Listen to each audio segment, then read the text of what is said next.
Well, if we want to manage work pressure and avoid burning out, then we will have to see how do we perceive our work. Does it feel burdensome? Do you feel that your work has become a routine, it's become monotonous? Are you most often doing other people's work? Or for some of us, we don't even know how to do our work skillfully because we lack adequate soft skills, and that becomes a real handicap. So what should we do to reduce stress?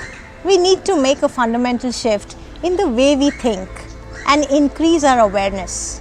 For example, when you know what to do and love what you're doing, then you are going to have a positive stress.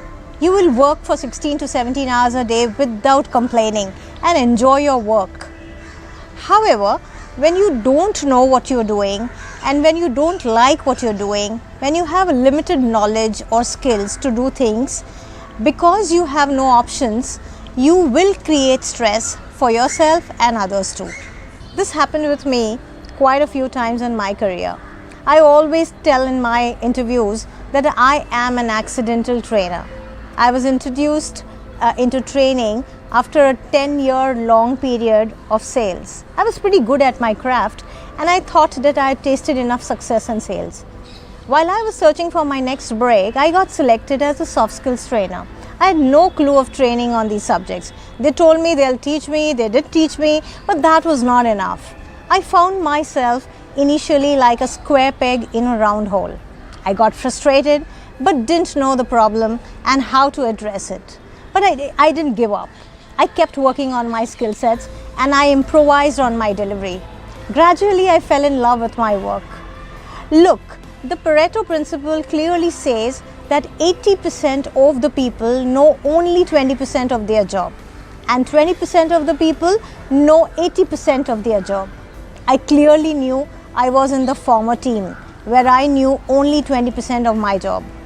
When we join any company as an employee or start a business, we enter with limited knowledge and skill sets, but we are expected to know everything.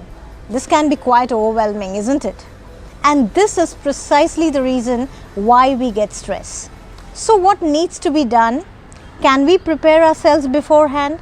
Can we make sure that we are ready for our next job or our next venture? The question is how. Find the coach or coach yourself. From introductions to small talk conversations, greetings, exchanging business cards, dressing, grooming, meeting manners, negotiating timelines, sharing your ideas and speaking to clients over the phone and face to face. Make presentations, network with people, write proper emails and showcase good interpersonal skills. When you know most of these things, you tend to form a decent impression about yourself. People start respecting you more and take you seriously. This will invariably reduce your stress and you will start loving what you do.